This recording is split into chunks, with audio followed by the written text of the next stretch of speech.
Welcome back to my YouTube channel world literature. आज का जो टॉपिक है हम लोग डिस्कस करने वाले हैं वो है 8 major periods of English literature.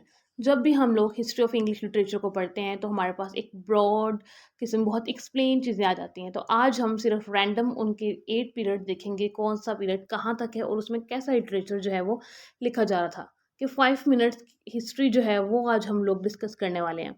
सो हम लोग अपना जो लेक्चर है विदाउट वेस्टिंग आवर टाइम जो है वो स्टार्ट करते हैं। सबसे पहला जो पीरियड है इसके अंदर द एंग्लो सैक्सन पीरियड आता है, जिसको ओल्ड इंग्लिश पीरियड भी कहा जाता है, जो 450 टू 1066 चलता है। और इसके मेजर जो राइटर्स हैं वो है अल्फ्रेड द ग्रेट, काइनवुल्फ, कैडमन। ये जो हैं इंपॉर्टेंट राइटर्स हैं इस इरा के। और इस इरा के अंदर जो बुक्स तो बहुत सारी लिखी गई थी, लेकिन मेजर 3-4 जो हम यहाँ पे मैं बात करूँगी, the Wanderer, the Seafarer, the Wife's Lament, the Exeter Book, riddles. ये जो हैं कुछ इम्पोर्टेंट इस इरा के जो हैं वो वर्क्स हैं। उसके बाद जो है एंग्लो नॉर्मन पीरियड आता है, जो कि जिसको मिडल इंग्लिश पीरियड भी कहा जाता है।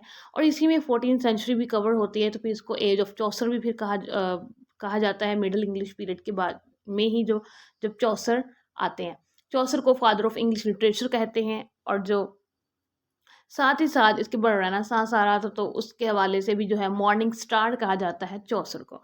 उसके बाद इसके अंदर लेमन्स ब्रूट भी आ जाता है और जॉन विक्लिफ्स, इनके वर्क्स आ जाते हैं इस इरा के अंदर। और इस इरा के जो इम्पोर्टेंट वर्क्स हैं, the song of Roland, Anglo Norman epic poem.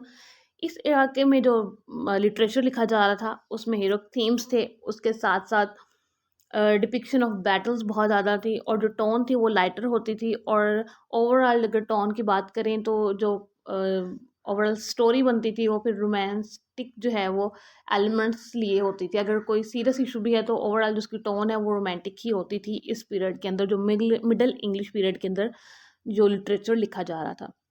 इस पीरियड के बाद जो है वो आता है द रेनेसांस पीरियड, जो कि 1500 टू 1660 तक चलता है।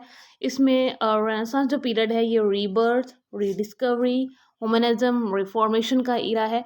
और इसके अंदर ही जब 1558 टू 1603 तक जो है वो एलिजाबेथन एज हो जाती है, जिसमें प्लेस बहुत ज़्यादा लिखे जाते हैं, जिसमें शेक्सपियर प्लेस के हवाले से फेमस है। उसके बाद एडमंड स्पेंसर जो है वो बहुत ज़्यादा फेमस है रेनेसांस जो पीरियड है। उसके बाद आती है रेनेसांस पीरियड के बाद न्यू क्लासिकल पीरियड आ जाता है, जो कि चलता है 1660 टू 1798 तक। ये जो न्यू क्लासिकल पीरियड है इसको एज ऑफ एनलाइटमेंट भी कहा जाता है। एज ऑफ साथ में अलेक्जेंडर पोप की एज भी कहा जाता है, बिकॉज इस इरा के जो मेजर पोइट थे वो थे अलेक्जेंडर पोप। और इस इरा में जो है वो ज़्यादातर जो वर्क्स लिखे जा रहे थे वो सटायर पे थे, एक दूसरे पर जो सटायरा बहुत ज़्यादा किया जाता था इस एज के अंदर। उसके बाद आती है रोमांटिक पीरियड। अब रोमांटिक पीरियड जो है वो 1798 टू 1837 तक चलता है। और रोमांटिक पीरियड के अंदर जो है वो ये रिएक्शन होता है एज ऑफ एनलाइटमेंट के अगेंस्ट। और इसमें जो है वो ह्यूमन और नेचर का जो आपस में रिलेशनशिप है उसकी बात की जाती है। और इसके अंदर जो इम्पोर्टेंट पोइट्स हैं वो रॉबर्ट बर्न्स हैं, और लेक पोइट्स जो कि इंग्लैंड में लेक्स में के पास रहते थे, वो विलियम वर्ड्सवर्थ। ये सब जो पोइट्स हैं वो रोमांटिक पीरियड के अंदर आ जाते हैं।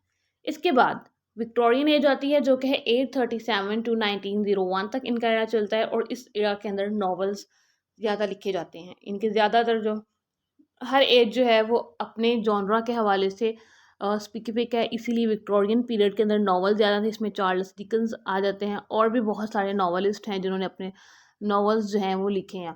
जो इससे रोमांटिक पीरियड के अंदर जो नॉवलिस्ट जो पोइट्री कर रहे थे उन्होंने भी आके इस एज के अंदर नॉवेल्स लिखे थे। इस विक्टोरियन पीरियड के बाद आ जाती है मॉडर्न एज। अब जो मॉडर्न एज है वो चलती है 1901 से 1941 तक। इसमें Thomas Hardy, Joseph Conrad, Henry James, ये फेमस राइटर जो हैं मॉडर्न पीरियड में आ जाते हैं। मॉडर्न पीरियड में जो है वो इंडस्ट्रियलाइजेशन बहुत ज़्यादा हो रही होती है, और साथ ही साथ इस पीरियड के अंदर जो है वो सेपरेट किया जा रहा था जो लिटरेचर है और जो मॉडर्न लिटरेचर है, और साथ ही साथ जो ओल्ड लिटरेचर है, उन सब चीज़ों को वो डिफ्रेंशिएट किया जा रहा था। मीन्स के ये डिफरेंस मॉडर्न एज के अंदर जो है वो डिफरेंस की बात की जाती थी कि ओल्ड लिटरेचर डिफरेंट है और जो मॉडर्न लिटरेचर है वो उस अपना डिफरेंट है। उसके बाद जो है आ जाती है पोस्ट मॉडर्न एज, जो कि पोस्ट मॉडर्न एज जो है इसके अंदर राइटर्स जो हैं जो कि ब्रिटिश कॉलोनीज ही या फिर कॉमनवेल्थ लिटरेचर है वो आना शुरू हो जाता है। जो ब्रिटिश के कॉलोनीज रह चुके होते हैं, कॉमन वेल्थ लिटरेचर वो लिखते हैं। कंट्रीज़ जैसे एशिया हो गया, अफ्रीका हो गया, इस तरह की जो ऑस्ट्रेलिया हो गया, न्यूजीलैंड हो गया, इस तरह की जो कंट्रीज़ हैं वो अपना लिटरेचर लिखना स्टार्ट कर देते हैं। और जो कंटेम्प्रेरी पीरियड है ये 1942 टू स्टिल टुडे, जो प्रेजेंट तक अभी तक लिटरेचर लिखा जा रहा है वो चलता है। ये थी हमारी हिस्ट्री ओवरऑल। इनके 8 मेजर पीरियड्स हिस्ट्री के अंदर यही हैं। अब अगर माइंड में क्वेश्चन स्टूडेंट्स के ये होता है कि इस एज को एलिजाबेथन एज या फिर वो 8 मेजर एज यही हैं, लेकिन इन एज की जैसे कि एलिजाबेथन एज है वो 1558 टू फिर 1603 तक चलती है, और उस रेनेसांस पीरियड में ही उनकी भी एज आती है एलिजाबेथन एज। सो ये हमारा था आज का लेक्चर। आई होप कि आपको वीडियो की समझ आ गई होगी। चैनल को सब्सक्राइब, वीडियो को लाइक और शेयर कर दीजिएगा। Thanks for watching my video.